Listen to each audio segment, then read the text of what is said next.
Salve, salve pessoal, e aí, tudo salve com vocês? Tomara que esse pra Bolsonaro tá bom não. A esposa dele tava chorando, mano, em cima do bagulho.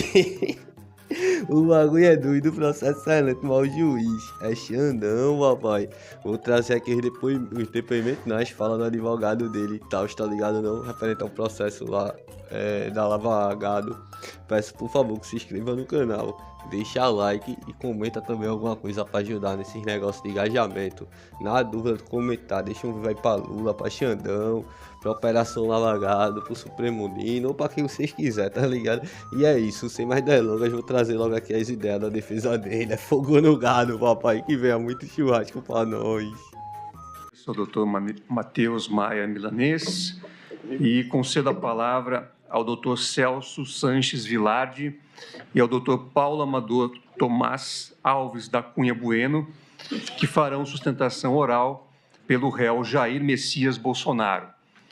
Sejam bem-vindos à tribuna e pelo prazo de até 1 hora para a sustentação oral.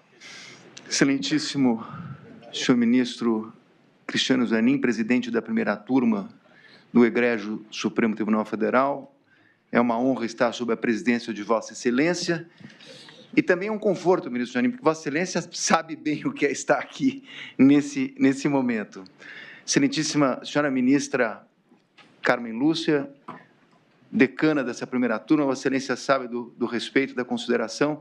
Mais uma vez, cumprimento Vossa Excelência, excelentíssimo ministro Luiz Fux, meus respeitosos cumprimentos a Vossa Excelência também, excelentíssimo senhor ministro relator, ministro Alexandre de Moraes, cumprimento Vossa Excelência com todo respeito, excelentíssimo senhor ministro Dino, também cumprimento Vossa Excelência respeitosamente, cumprimento ao subprocurador-geral da República, as senhoras e senhores presentes.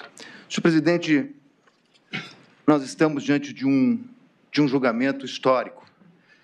Histórico pela importância do tema subjacente, a própria acusação, a questão do Estado Democrático de Direito, por envolver um ex-presidente da República, por envolver outras pessoas, generais, por envolver tantas pessoas num processo que tem vários núcleos e que foi cindido.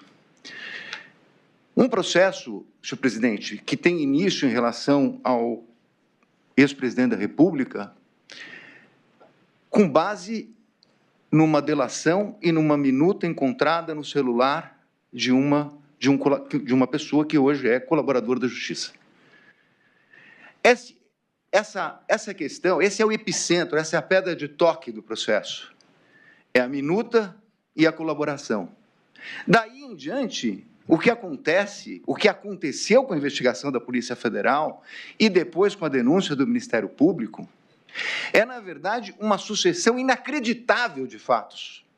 Porque, na verdade, foi achada uma minuta do punhal verde e amarelo, uma minuta, planilha, de uma operação luneta, e como todos nós sabemos, ocorreu o trágico episódio de 8 de janeiro. E o presidente, a quem eu estou representando, foi dragado para estes fatos. Presidente, eu vou demonstrar cuidadosamente, tratando da questão da minuta, ele não atentou contra o Estado Democrático de Direito. E não há uma única prova. Eu vejo aqui os advogados trazendo, olha, esse papel, essa minuta, essa questão, esse depoimento, não há uma única prova que atrele o presidente a punhal verde e amarelo, a Operação Luneta e ao 8 de janeiro. Aliás, nem o delator, que eu sustento que mentiu contra o presidente da República, nem ele chegou a dizer participação em punhal, em luneta, em copa, em 8 de janeiro. Nem o delator, não há uma única prova. E como eu vou salientar aqui, com todo respeito, e, senhor presidente, eu advogo aqui há muito tempo, eu vou fazer críticas que um advogado tem que fazer, mas sempre com respeito. Mas eu vou comprovar que a denúncia proposta sobre o crime do contraditório, o Ministério Público sequer fez prova sobre o crime do contraditório a respeito desses fatos. Não há prova, eu vou tratar disso. E vou tratar também, senhor presidente, de um processo que é histórico, é difícil, é tão difícil e foi muito complicado para a defesa, pesa dizer. Eu sei que já está decidido, mas a defesa, desde o princípio, entendia que a competência não deveria ser da Suprema Corte, sendo, seria do Pleno. Essa matéria já foi definida, não vou tocar no assunto. Mas houve, efetivamente, com todo respeito, um cerceamento que eu vou demonstrar à luz dos entendimentos do próprio Supremo Tribunal Federal. Além disso, senhor presidente, nós temos uma delação que eu também vou também colocar, que, na verdade, alguém chamou aqui de uma jabuticaba. Não é uma jabuticaba, com todo respeito ao doutor Demóstenes. É muito mais grave, porque a jabuticaba existe aqui no Brasil. A delação, da forma como está sendo proposto nas alegações finais do Ministério Público, não é uma jabuticaba, é algo que não existe nem aqui, nem em nenhum lugar do mundo. Porque, na verdade, o que está se pretendendo aqui é reconhecer uma parcial falsidade da delação e, ainda assim, fazer um aproveitamento dela diminuindo a pena. Não é isso que diz o legislador, como eu vou comprovar. A quantidade de pena é em relação à quantidade de colaboração das provas que o colaborador traz para os autos para sustentar uma eventual condenação. Mas não é, na verdade, uma parte da pena em função de ela ter uma parte de omissões ou contradições. Omissão ou contradição é algo que deve anular a colaboração. Ela não pode ser aproveitada. E é esse tema que eu vou falar. E um processo difícil, senhor presidente, porque nós chegamos aqui, efetivamente, com... o ministro Dino saiu um pouquinho, mas eu outro dia vi um corte no Instagram dele, que ele disse que nunca teve tanto jurista no país, de Instagram, de internet. Eu nunca vi tanto jurista na área penal. Nunca, todos eles com uma opinião própria a respeito de uma condenação sem conhecer o processo. Então, na verdade, chegamos aqui, senhor presidente, com uma carga de uma parte da população e desses, aspas, juristas, tratando de uma condenação sem conhecer os autos. Então, são esses juristas, estava falando aqui, ministro, da fala de Vossa Excelência a respeito dos juristas. Eu ouvi Vossa Excelência e não vou processá-lo. Pode ficar tranquilo. Eu estou de acordo com Vossa Excelência. Eu percebi. Então, com base nesses princípios, senhor presidente, eu vou tentar fazer aqui um resumo da defesa que já foi apresentada a Vossas Excelências. Começando pela questão do cerceamento de defesa. O meu colega que me antecedeu colocou até na tela, até de uma maneira bastante propícia, porque foi daquela forma mesmo que nós recebemos as provas.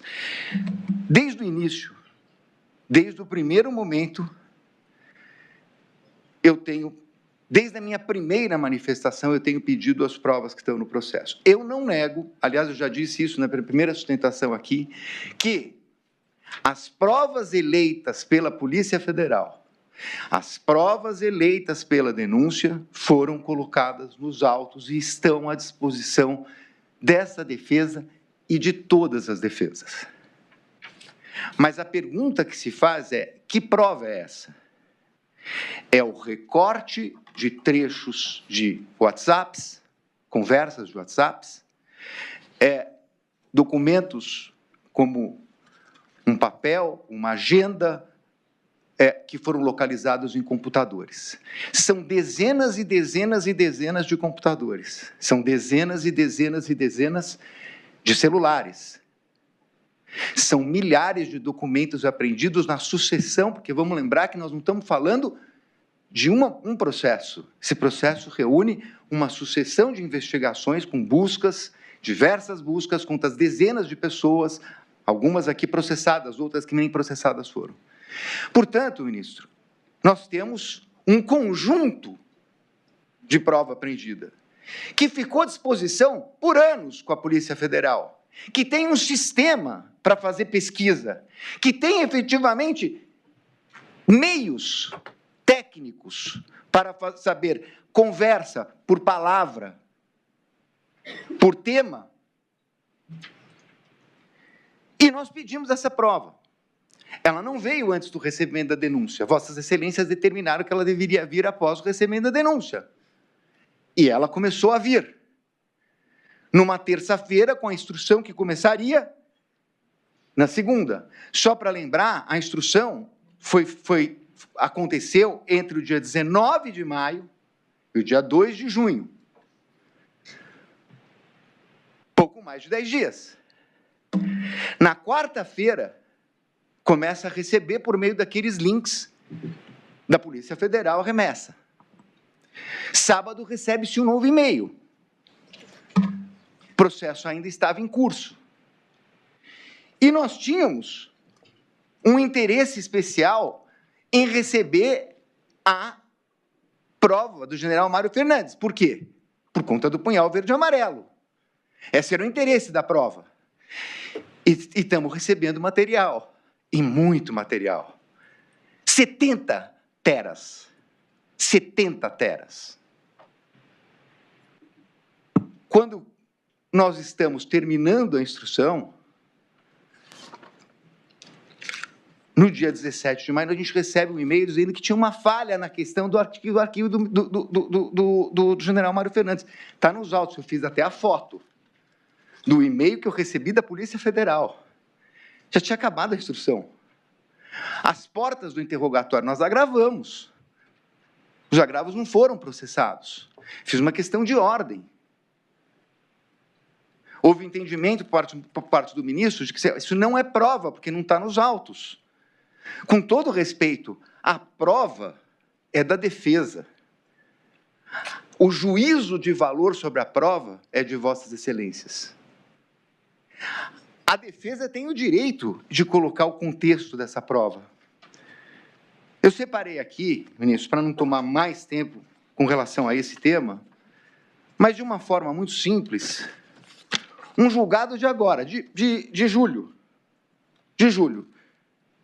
numa reclamação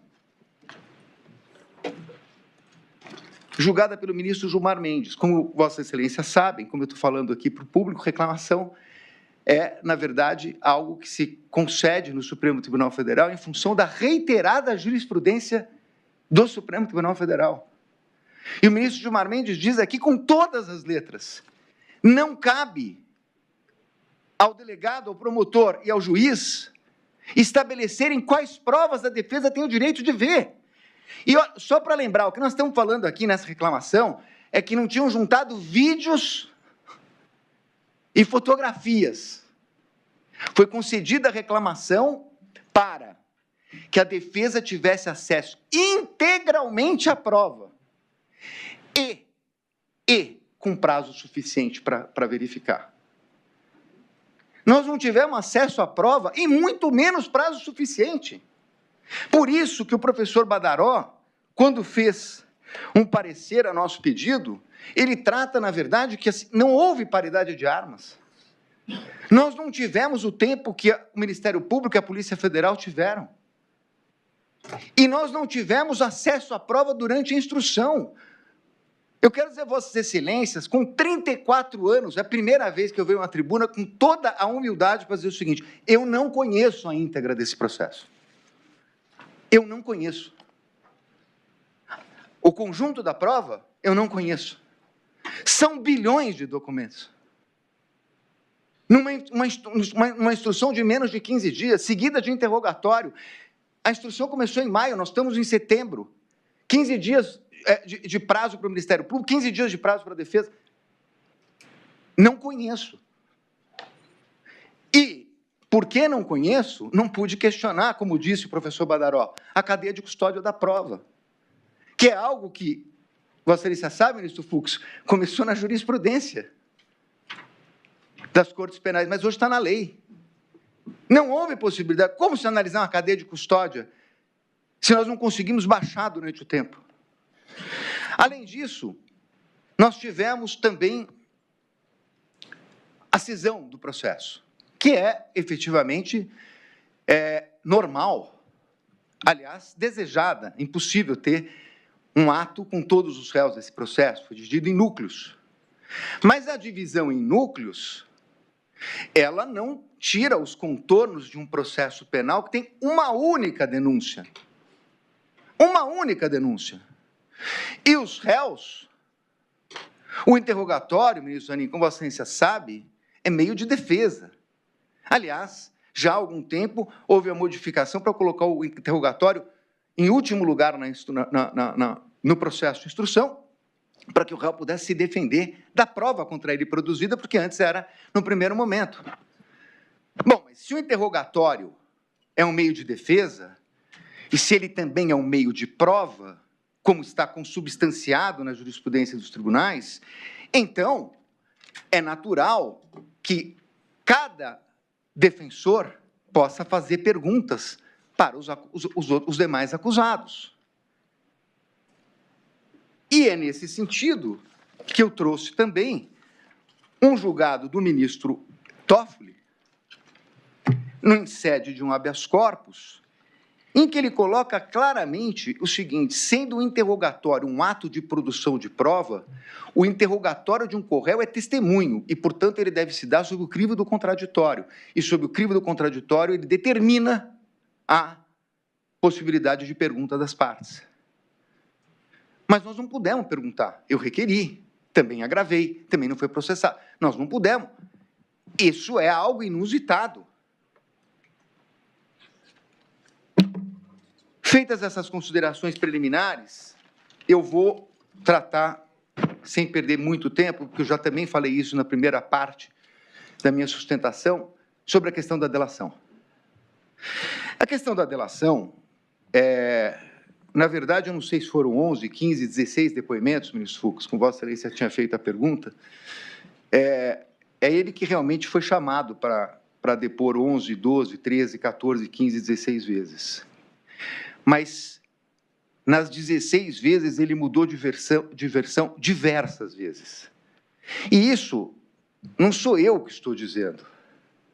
Na verdade, o Ministério Público Federal e a Polícia Federal, no último relatório de novembro, quando se disse que ele tinha inúmeras omissões e contradições.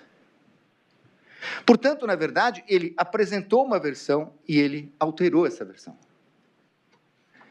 Mas, para além disto, agora, durante o seu interrogatório, eu fiz a pergunta a respeito de um perfil de Instagram. Falso. Gabriela R. Aonde está esse perfil do Instagram? No celular dele. Eu juntei isso no processo. No celular dele, com a senha. Então, vem essa conversa. Não é ata, com todo respeito ao professor Bittencourt, professor de todos nós. Não tem ata. Não tem. O que tem é uma conversa em que ele está revelando a delação para terceiros. O que tem é mais uma conversa em que ele está, na verdade, questionando a sua própria voluntariedade. Ele diz que foi dirigido, ele diz que foi induzido, ele disse que não tinha golpe por parte do Bolsonaro, mas que a autoridade queria conduzir para isso. Isso está escrito. E, aliás, isso também não é uma novidade, porque isso já tinha saído lá na primeira matéria da Veja, são praticamente as mesmas frases. É que lá ele disse que foi um desabafo. Agora ele repete as mesmas frases, o que coloca em xeque a sua voluntariedade. Mas aí, senhor presidente, vem algo que aqui se falou o seguinte: não, está sendo investigado. Está sendo investigado. Realmente tem um inquérito para isso. Mas não precisa ser tão bem investigado, porque meu escritório, a minha equipe, que não tem nenhum investigador, nós conseguimos descobrir fatos só usando a internet. Não precisa de tanta investigação. Porque, por exemplo, a Meta, que estão dizendo que não mandaram, a Meta mandou da onde vieram os códigos dos computadores que utilizaram. A Meta disse quem abriu o perfil. Perfil falso, tratando de delação com o advogado do processo. A Meta diz de onde vem. Foi aberta por um e-mail que pertence ao colaborador. Um e-mail que pertence a ele há mais de 10 anos. A Meta também diz, ela não é uma quebra de sigilo, mas a Meta dá lá o número, perdoe a minha ignorância, eu não sei o nome se é código enfim, tem um código que a Meta manda que você coloca na internet para saber o seguinte, de onde veio? A internet não diz, efetivamente, veio aqui do celular do Celso, que está no Supremo, mas ela dá a localização aproximada. De onde veio essas mensagens? Do condomínio do colaborador. Do condomínio do colaborador. Então, que conversa é essa? Aí é perguntado, é chamado, antes do julgamento, o senhor tem esse perfil? Não, eu não tenho. O que foi isso? Uma montagem. Não, não é uma montagem. O celular é dele, ele que criou esse perfil.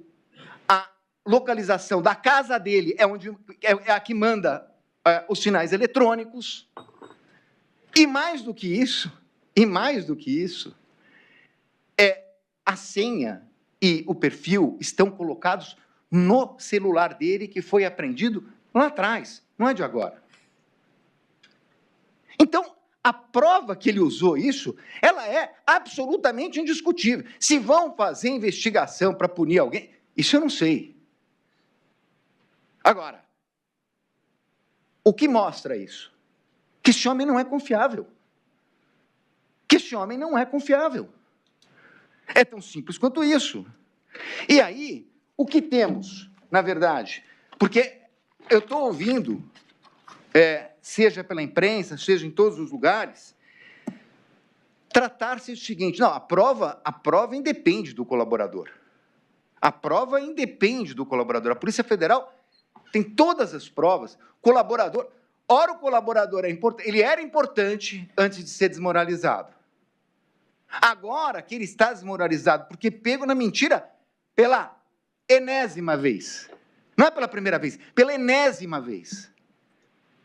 E agora com duas questões. Ele rompeu a delação formalmente, porque ele, na verdade, rompeu o contrato, ele mentiu e ele colocou sua voluntariedade em xeque.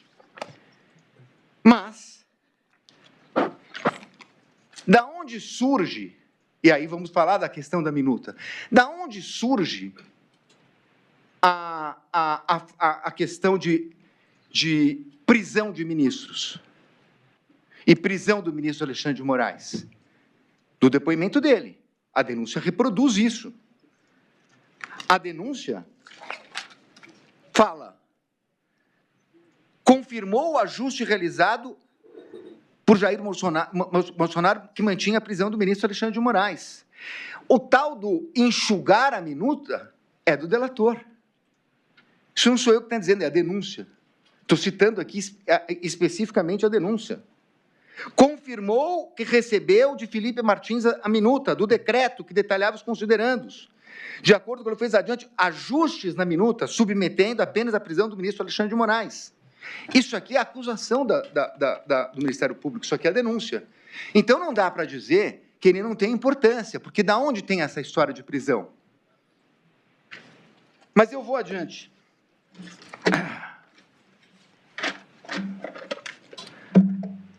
O mérito.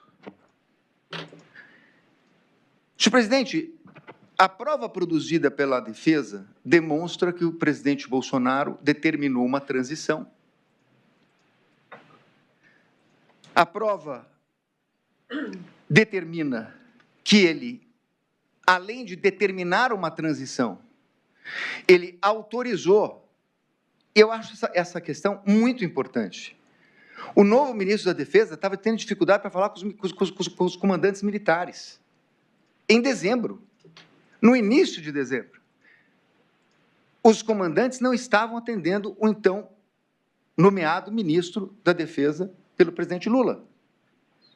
Ele liga para o presidente Bolsonaro, que não só o ajuda, como determina que ele fosse recebido para fazer o quê? A transmissão do cargo que aconteceu em dezembro.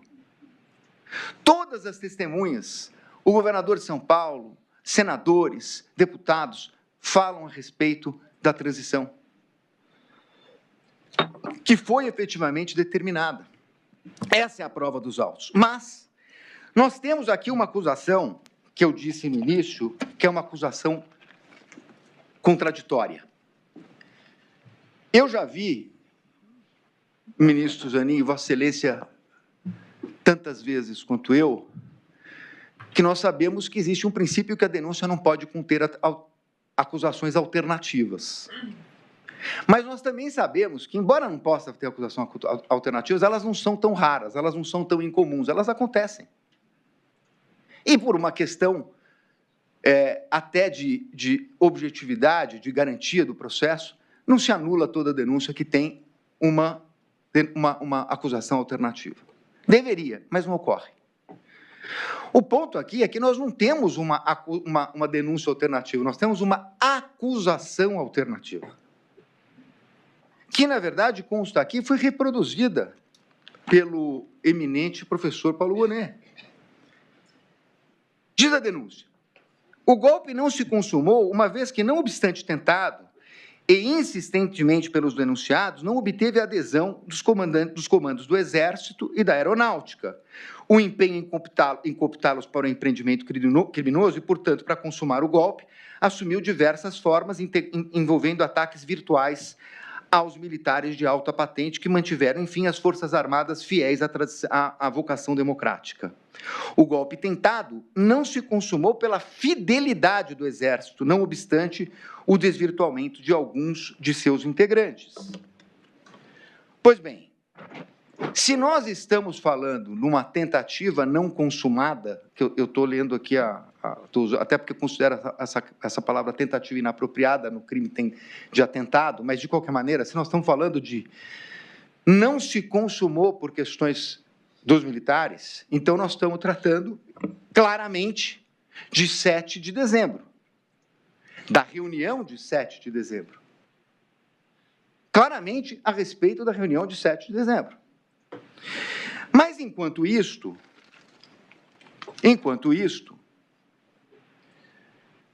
no dia 12 de novembro, há uma reunião dos quides pretos, chamados quides pretos, uma suposta reunião com o general Braga.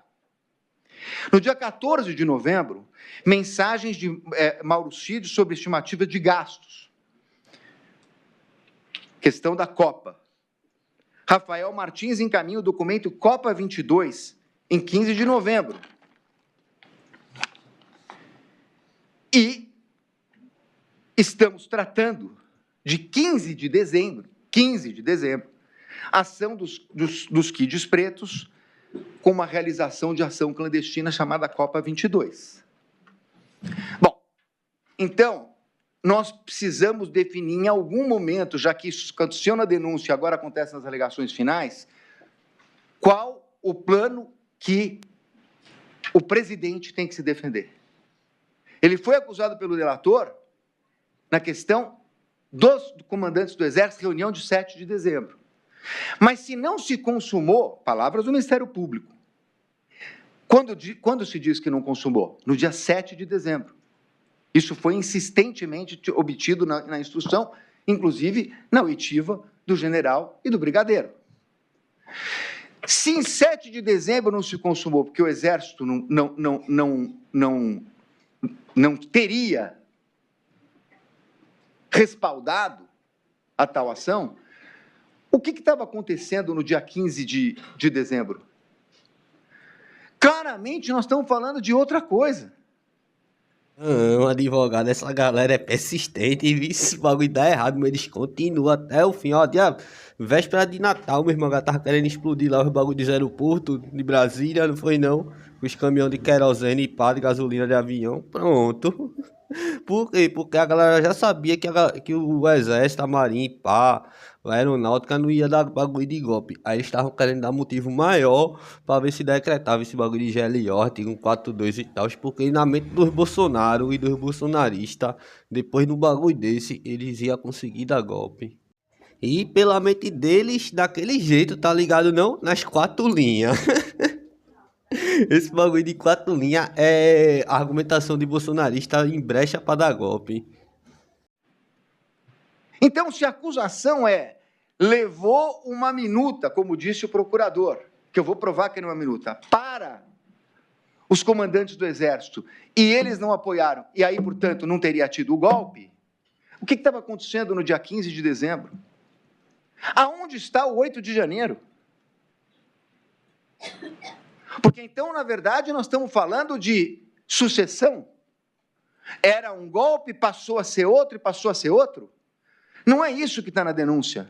Eu estou demonstrando aqui no que está escrito. Aliás, uma fala do procurador com data vênia, mas absolutamente contraditória, diz o seguinte: o golpe não se consumou pela resistência do Exército e da Aeronáutica, mas atingiu seu auge, aspas, atingiu seu auge com a perseguição de pessoas. Bom, mas se ele não se consumou, como é que ele atingiu seu auge? Ele não pode. Então, e aí eu explico muito facilmente. Porque, na verdade, o presidente Bolsonaro não tem absolutamente nada a ver com punhal verde e amarelo, com Copa 22, com absolutamente nada com o 8 de janeiro.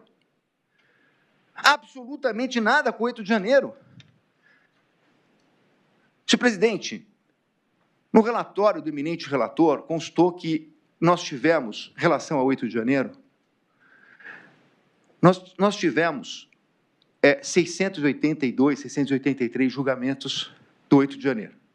Eu peguei um para colocar nas alegações finais com as alegações do Ministério Público, fazendo um confronto de denúncia. Nós estamos tratando de crime multitudinário,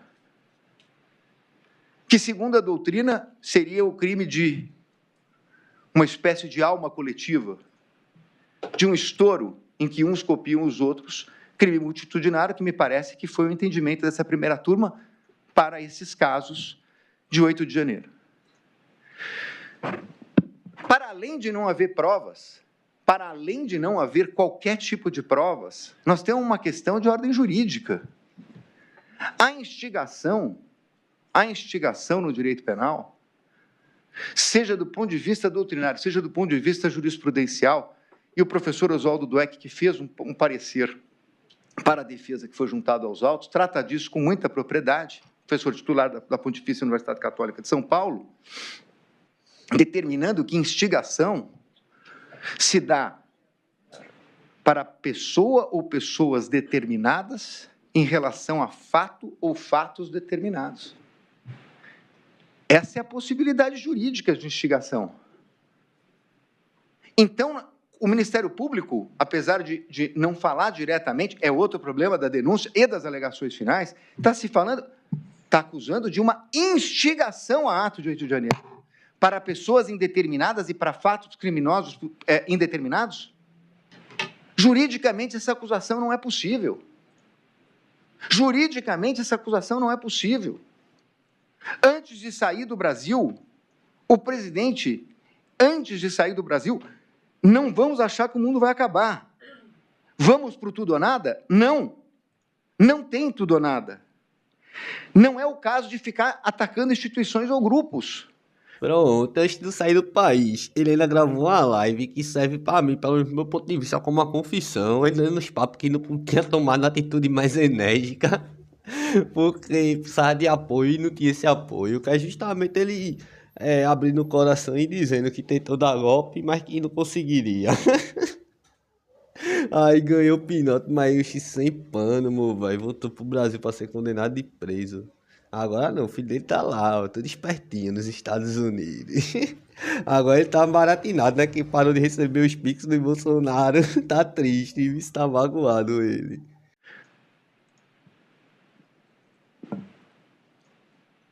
A tese da acusação é de que a criação do caos serviria, na verdade, a um golpe. Mas nós temos dois momentos. O primeiro momento pós as eleições, no início de novembro, no início de dezembro, com os caminhoneiros obstruindo as ruas, e há um pedido formal do presidente para que fossem desobstruídas. Está registrado. Aquilo seria, efetivamente, os ingredientes para o caos. Foi, e nesse mesmo dia ele deu papo que as manifestações eram legítimas e pá, quando feito em outros cantos, aí citou umas praças aí, só que essas praças que estavam sendo ocupadas com manifestação era justamente na beira de quartel, tá ligado? Na real, pô, é tudo, o bagulho ficou muito explícito, pô. De parar o país. E ele pediu para desobstruir. E também colocou essa mensagem antes de viajar para o exterior. Então não há uma prova, não há um elemento. E mesmo assim se fala, agora vejam a dubiedade da acusação. Em um momento se fala numa instigação, em outro momento na peça da acusação se fala em dever de garante. Dever de garante, com todo respeito, só até 31 de janeiro. Porque não tem dever de garante a partir de 31 de dezembro, perdão. Não tem dever de garante a partir de janeiro. E a prova a respeito disso demonstra que o próprio ministro nomeado, ministro do Exército, disse que os acampamentos tinham tido uma expressiva diminuição. Não tem um e-mail, não tem uma comunicação, não tem uma pessoa que atrele o presidente ao 8 de janeiro, ao punhal, não tem nada. A denúncia está baseada num general que imprime uma minuta no palácio, e no mesmo dia vai ao Palácio do Alvorada. Essa é a prova. Não existe absolutamente nada. Esse caso vai crescendo. Ele vai crescendo para colocar o presidente no 8 de janeiro. 680 processos, mais de 500 acordos de persecução penal. O acordo de persecução penal não tem que falar a verdade? Aonde está nesses acordos que Bolsonaro é o instigador, o chefe? Instigação de pessoas indeterminadas. Então, senhores ministros, para terminar a minha parte, eu vou tratar daquela que eu considero a acusação inicial, a gênese da acusação. A palavra do delator, como eu já disse aqui, que é a questão da minuta, entre aspas. Em primeiro lugar, nós precisamos deixar algo absolutamente claro aqui. A tal minuta é uma peça encontrada no celular do colaborador, que em seus depoimentos disse que não transmitiu a ninguém.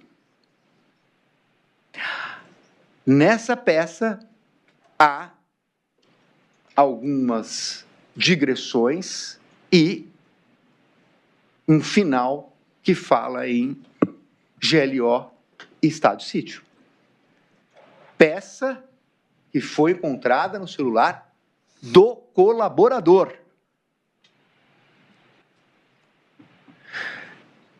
O Ministério Público sustentou na denúncia, na primeira sustentação oral do recebimento, nas alegações finais e aqui, que essa minuta foi encontrada na sede do PL, na mesa do presidente Bolsonaro. Na época, foi feita, inclusive, uma ata notarial do Dr. Paulo, enviando para o presidente a tal minuta do CID, encontrada no celular do CID. Se ele tivesse, me parece que ele não precisava receber aquilo. Mas há uma ata notarial. E chega a ser pueril imaginar que ele foi para os Estados Unidos, voltou e deixou uma minuta na mesa. Ele, na verdade, tem uma conversa entre cliente e advogado que foi mandado para ele. Então, em primeiro lugar, é isto. Em segundo lugar, o presidente disse, como disseram o ministro do Exército e o brigadeiro, chefe da Aeronáutica e chefe do Exército, general e o brigadeiro, que houve uma conversa no dia 7/12.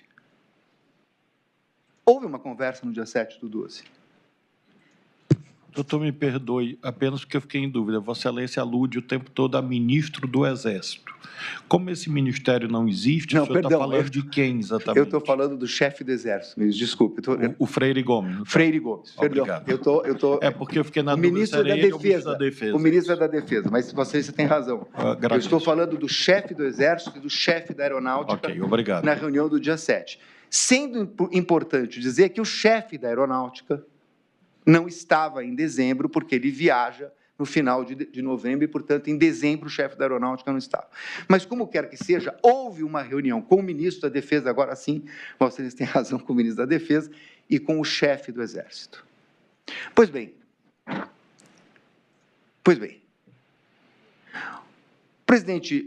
o ex-presidente Bolsonaro, no seu interrogatório, disse o seguinte, respondendo a perguntas do relator e da própria defesa: o senhor conversou com alguém a respeito de alguma medida? Sim, eu conversei sobre medidas constitucionais. Vossas Excelências poderão dizer, era cabível, como disse o Ministério Público, uma conversa a respeito de uma decretação de estado de sítio ou de GLO?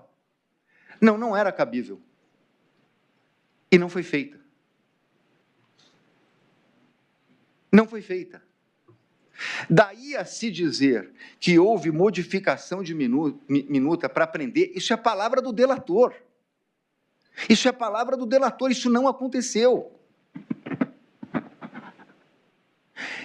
Então, senhores ministros, nós precisamos, com a importância que tem esse julgamento, tratar a respeito dos artigos que estão na denúncia, o 359 LM. Porque aqui o procurador está falando de um iter criminis distendido. Na verdade, é uma distensão que bate o recorde mundial, porque, na verdade, nós estamos falando de algo que nunca foi visto, de um iter criminis que dura mais de ano. Pois bem, ambos os artigos tratam de violência ou grave ameaça. Com todo respeito, como disse o professor Dweck, não é possível do ponto de vista jurídico. E agora, ministro, senhores ministros, eu vou encampar a tese da acusação. Encampar a tese da acusação. Da discussão de 7 de dezembro com o chefe do Exército, com o chefe da Aeronáutica, o ministro da Defesa, o da Aeronáutica não estava, mas eu vou encampar a tese do Ministério Público. O início de execução, nós estamos falando de um crime tentado, de atentado. E, portanto, na verdade, a mera tentativa é que configura a própria consumação do delito. Um crime de atentado. Mas esse crime de atentado não é porque de atentado que ele não tem o início de execução. Ele tem o início de execução. Ele tem um primeiro ato de execução. O que se quer, na verdade, aqui é dizer que a reunião, a live que deu margem à investigação do TSE, a reunião ministerial, a reunião com os embaixadores e a reunião de 7 de dezembro, estes fatos seriam, na verdade, o início de execução do crime de atentado. Mas sem violência e grave ameaça? Aonde está a violência ou grave ameaça? Dir-se-á, bom, mas se houver a violência física, a grave ameaça física, o golpe estará consumado. Mas não é por isso que nós não temos, porque qualquer delito no direito penal tem o início da execução. Nós temos que ter um início da execução. Então, diz o professor Dweck, teria que ser a assinatura, a concordância entre eles, a partir do que, mesmo antes de se pegar nas armas, existiria, pelo risco ao bem jurídico, o início da execução. Só que, senhores ministros, dizer que o crime de abolição do Estado de Direito começou numa live sem violência é subverter o próprio Código Penal. Compara-se a questão da fuga de presídio. O planejamento não é. É a execução. Por mais detalhado que ele possa ser, é a execução da violência que efetivamente consuma o delito. Não é possível se falar em início da execução numa live do TSE. Aonde está a violência ou grave ameaça? E aqui, senhores ministros, eu quero chamar a atenção para encerrar a minha fala, para dizer o seguinte: a legislação brasileira, ela não é exclusiva, ela tem congêneres no mundo. Os americanos têm uma legislação em relação à preservação do Estado democrático, Portugal tem, a Alemanha tem, o Brasil tem. E, admitindo a tese do Ministério Público como se verdadeira fosse, nós não estaríamos além de atos preparatórios. E quero dizer a Vossa Excelência, que Vossas Excelências bem sabem, ministro Dino, que já foi do Congresso Nacional, governador, e agora ministro, ministra Carmen Lúcia, que está no TSE, acompanha todas as questões legislativas, foi discutida a questão aqui no Brasil dos atos preparatórios. Nos Estados Unidos existe a questão da conspiração. Em Portugal, os atos preparatórios. Na Alemanha, os atos preparatórios. Atos preparatórios sem violência. E o Brasil analisou isso no Congresso. Mas, por uma opção legislativa, eles não foram tipificados. Está no projeto de lei. Portanto, se alguém dissesse a reunião com os embaixadores, a reunião de 7 de dezembro, tem que ser considerado um ato preparatório, mas isso fere o princípio da taxatividade, a pedra de toque do direito penal. Não se pode punir um ato preparatório. Então, senhores ministros, eu quero encerrar dizendo o seguinte: uma pena, uma cogitação de pena para além de 30 anos, para um fato específico, que foi trazido por um delator, que é a reunião de ministros de Estado, de novo estou confundindo, do ministro de Estado, dos chefes das Forças Armadas, e um presidente da República, sem nenhum ato, sendo que o general, que é citado como testemunha de acusação, num procedimento de acareação, respondendo a uma pergunta do ministro Luiz Fux, diz claramente: nós tivemos aquela conversa e depois daquela conversa o presidente nunca mais tocou naquele assunto. O assunto foi encerrado na conversa de 7 de dezembro. Então, o assunto encerrado, gerar uma pena de 30 anos, não é razoável. O que está acontecendo é, numa tese trazida pela Polícia Federal, pelo Ministério Público Federal, é trazer para algo que fala de crimes contra a vida, de eliminação de pessoas, de assassinato de pessoas, e do 8 de janeiro, que não precisamos dizer o que foi. São esses dois fatos que trazem o contorno para uma acusação tão grave. E nesses não há prova. Agradecendo a atenção de Vossa Excelência, eu vou passar a palavra para o meu colega. Muito obrigado, senhor presidente. Tem prova, vamos ver, o bagulho tá farto. Sobrando de rodo, meu velho, tá ligado não? Oxi, bagulho aí. Aonde tava impresso a tentativa de golpe da galera. Obrigado. Excelentíssimo senhor ministro Cristiano Zanin, presidente da Egrégia Primeira Turma do Colégio do Supremo Tribunal Federal, excelentíssimos senhores ministros e ministra, membros da mesma, doutor representante do Ministério Público Federal, agradeço a atenção de vossas excelências e dou continuidade à fala do meu colega, do meu antecessor, doutor Celso Sanches Vilardi. Inicialmente, gostaria de observar as questões relacionadas diretamente à imputatio delicti, que são o baricentro desta acusação. De fato, a acusação gravita em torno da imputação do crime de golpe de Estado ou de abolição violenta do Estado Democrático de Direito. Ambos esses delitos, excelências, eles têm, na sua configuração, na sua elaboração, no seu enunciado do tipo penal, um traço comum. que é a forma vinculada. Ambos exigem que a conduta seja desenvolvida só e somente mediante atos de violência ou grave ameaça. Essa exigência, ela representa, na essência, uma garantia ao próprio cidadão, especialmente em crimes de conteúdo político, como no caso vertente. E isso por quê? Vejam, Vossas Excelências, temos ali o crime de golpe de Estado.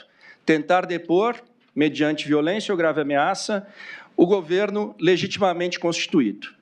Se nós subtraíssemos essa oração explicativa, onde é colocada a violência ou grave ameaça como conduta pré-estabelecida, teríamos um tipo penal redigido da seguinte forma: tentar depor o governo legitimamente constituído. Ou seja, teríamos um tipo penal extremamente aberto e com uma perigosa amplitude, notadamente em delitos políticos. Nós sabemos que em situações como essas, em que o tipo penal não obedece ao princípio da certeza, corolário do princípio maior, que é o princípio da legalidade, ficamos sujeitos a, em momentos de instabilidade política, vermos um tipo penal transformado em arma. Imagine, Excelência, se tivéssemos o tipo penal desconsiderando essa forma vinculada, estaríamos sujeitos a processar e condenar indivíduos que fossem se manifestar pelo pedido de impeachment de presidentes da República, como aconteceu no passado. O Código Penal soviético, é conhecida essa história na doutrina de direito penal, previa um tipo penal exatamente desta forma, atentar contra o Estado soviético. E é conhecida a história, Jiménez de Assua conta, do indivíduo que foi processado e condenado sob essa acusação, simplesmente por urinar na parede do Kremlin. É extremamente perigoso que desvinculemos, e o que a denúncia hoje tenta fazer é desvincular a forma vinculada que o delito estabeleceu como garantia ao cidadão.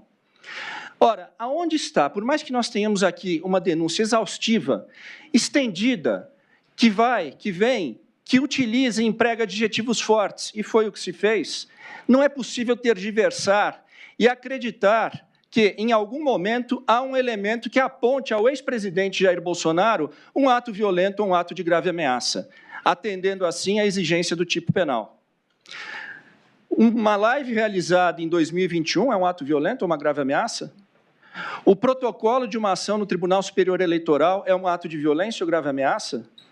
Uma reunião com comandantes de forças, onde se discutiram mecanismos constitucionais, é um ato de violência ou grave ameaça?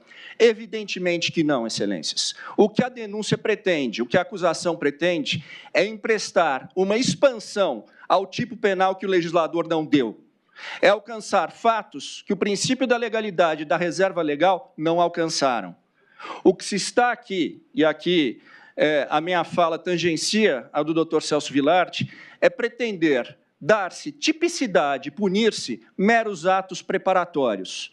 E, em se tratando de crimes de empreendimento, onde temos a punibilidade do início de execução equiparada ao delito consumado, nós estaríamos, em última análise, punindo a tentativa da tentativa. Repito, os atos preparatórios só poderiam ser puníveis se o legislador expressamente assim o fizesse. E nós encontramos na nossa legislação essa técnica. Nos crimes de terrorismo, está lá a previsão. Criminalizaram-se os atos preparatórios aos crimes de terrorismo. Isto não aconteceu nos crimes contra o Estado Democrático de Direito. De sorte que emprestar-se uma expansão que, em momento algum, o legislador concordou, é violar um princípio maior do direito penal, que é o princípio da reserva legal. De fato, me parece que o epicentro dos defeitos dessa acusação descansam efetivamente na questão da conduta que é imputada ao ex-presidente Jair Bolsonaro, numa distorção da forma com que é interpretado o tipo penal. Indo adiante aqui, se não considerarmos que esses fatos, nesse iter criminis estendido, são atípicos ou meramente atos preparatórios, se superarmos esta interpretação, esta linha de interpretação, é necessário ainda analisar-se a questão sob o ponto de vista do Instituto do artigo 15 do Código Penal. E observo que essa é uma consideração de caráter estritamente subsidiário para que não se diga que o ex-presidente pretendeu cometer algum crime e simplesmente retornou. Não. É uma constatação subsidiária e de cariz objetivo. Vejam, Vossas Excelências, se a denúncia sustenta que o início de execução dos crimes apontados se deu por ocasião da reunião do presidente Bolsonaro no final de dezembro com os comandantes de força, não ministros, com os comandantes de força... Me perdoe, final de dezembro, qual reunião é essa? As reuniões final de 2022. Ah, tá. Novembro, dezembro de 2022. O senhor fala da mesma do doutor Celso, então. Exatamente. Obrigado. Onde teria se discutido a questão das minutas. A do dia 7, no caso. Isso. Ok, obrigado. Se o início de execução se dá neste momento, é evidente, excelências, que passa-se a considerar, é mister considerar, por que efetivamente não se foi adiante nisso. Ora, é evidente que, à luz do artigo 15 do Código Penal, quem desiste voluntariamente do início da execução do delito responderá apenas pelos atos já praticados. Está efetivamente, pela análise dos fatos posteriores a tal reunião, evidenciado que o ex-presidente, além de não pretender dar golpe de Estado, não teve nenhum intuito em ir adiante com o projeto criminoso apontado na denúncia. E por que isso? A análise dos fatos posteriores indica. Vejam, Vossas Excelências. Bem, falava-se que em tais reuniões se discutia estado de defesa e estado de sítio. Estado de defesa e estado de sítio são atos protocolares previstos na Constituição. E, em momento algum, o ex-presidente deu início aos protocolos, e protocolos extremamente rígidos para a instalação, para a convocação de um estado de defesa e um estado de sítio. Ele deveria, preliminarmente, convocar o Conselho da República, composto por mais de 20 membros, muitos deles ministros de Estado, convocar o Conselho de Defesa, composto por 9 membros, também muitos ministros de Estado, e, após isso, submeter o decreto, seja de estado de sítio ou de defesa, à aprovação do Congresso Nacional. Eu insisto em dizer, e acho fundamental que tantos quantos escutem essa sustentação oral, percebam que um estado de defesa e um estado de sítio são dos atos mais colegiados da nossa legislação. A tese da defesa é dizer o quê? Que Bolsonaro quis dar golpe, mas desistiu antes de começar. Que lombra do caramba, meu irmão. Eles não são, como se pode pensar, um ato de força unilateral do presidente da República. Pela gravidade deles, é exigido esse alto grau de colegialidade. E é indiscutível que o ex-presidente, em momento algum, deu início aos protocolos para a convocação dessas medidas excepcionais. Ora, e também, para além disso, não se tem um elemento que ateste que ele estava na iminência ou que pretendia fazê-lo. Não se tem um rascunho, não se tem um mínimo de identificação de que se pretendesse adiante com isso. Ora, em segundo lugar, a denúncia diz, não foi adiante porque o comandante do Exército e o comandante da Marinha não pretendiam, não aderiram a esse intento. Isso não seria um óbice ao presidente. Aliás, se fosse, não seria um óbice em primeiro lugar, porque estado de defesa e estado de sítio não são atos militares, são atos do Congresso. Mas se ainda se pensasse que isso seria um óbice, ele seria evidentemente facilmente superado. E superado de que maneira? É uma prerrogativa legal do presidente da República a nomeação e também a substituição dos comandantes militares. Está lá disposto expressamente, artigo 4º da Lei Complementar 97 de 1999. O que se quer dizer com isso? Bem, se o ex-presidente pretendia, de fato, decretar um estado de sítio ou de defesa e houve a reticência dos comandantes da Marinha, da Aeronáutica e do Exército, bem, ele não esgotou os meios para levar adiante, então, o seu intento original, porque bastava-lhe, mediante um simples despacho, substituir estes comandantes reticentes por nomes que previamente fossem aderentes a esse projeto. Não há, portanto, então, como sustentar que o referido projeto, ainda que imaginativo, não tenha ido adiante por fator alheio à vontade do ex-presidente. Ele teria mecanismos para, de fato, conduzir esse suposto projeto e não o fez. Em terceiro lugar, é importante também verificarmos, e parte disso o doutor Celso Vilardi já mencionou, que os atos posteriores do presidente foram totalmente voltados a desestimular seus apoiadores e seus eleitores a qualquer forma de não reconhecimento da vitória eleitoral do presidente Lula. Fez a passagem do comando, fez a transição da presidência de forma pacífica, inclusive nomeando os comandantes militares indicados pelo atual governo. Na sua live, no dia 30 de dezembro, e nós na defesa insistimos muito, porque ela é bastante sintomática de que não havia esse espírito, o presidente foi enfático aos seus eleitores. Vamos respeitar as leis e as constituições. Bem, Excelência, chegando aos minutos finais da minha fala, é fundamental dizer-se que essa Suprema Corte hoje não lida com um caso trivial, com um caso comum, e que, no máximo, se tornará jurisprudência de destaque dessa Corte. Não. Nós estamos diante de um caso que, como todos os outros, porém mais do que qualquer um, exigirá a credibilidade da decisão dessa Corte. E essa credibilidade terá de ser exteriorizada pelo respeito ao devido processo legal, à ampla defesa, ao princípio do juiz natural, a imparcialidade objetiva e, principalmente, em uma decisão calcada em provas contundentes, em provas evidentes, e não simplesmente em narrativas ou suposições. De outra forma, se prescindir desse mecanismo, teremos aqui um julgamento que será inacabado, porque ele estará sempre submetido ao Tribunal do Povo, ao irrequieto Tribunal do Povo, e que certamente não poupará palavras em dizer, não, o que se está julgando aqui é um movimento político e não simplesmente uma liderança.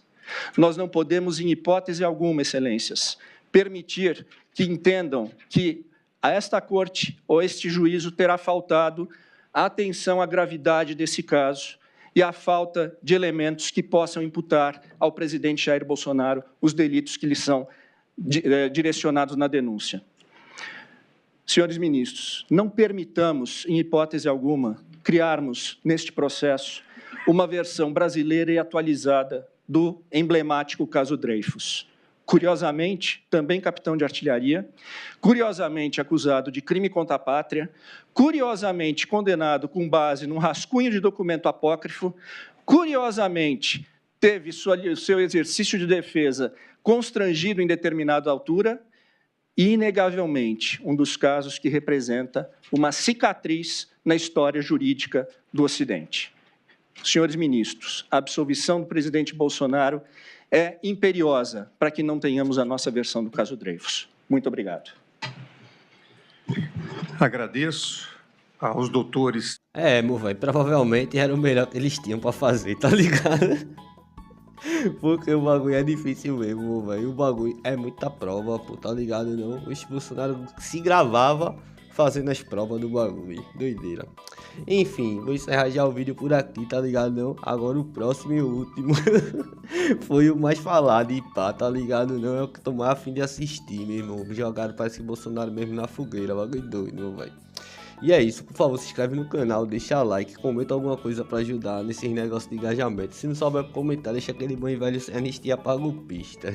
E é isso, tamo junto, fogo no gado, papai, que venha muito churrasco pra nós. Tá chegando dia 12, dia 13 é só comemoração, papai. Inscreva-se, curta e compartilhe. E se possível, manda um Pix. Estou precisando muito e só o Bolsonaro que não precisa recebeu. Até a próxima!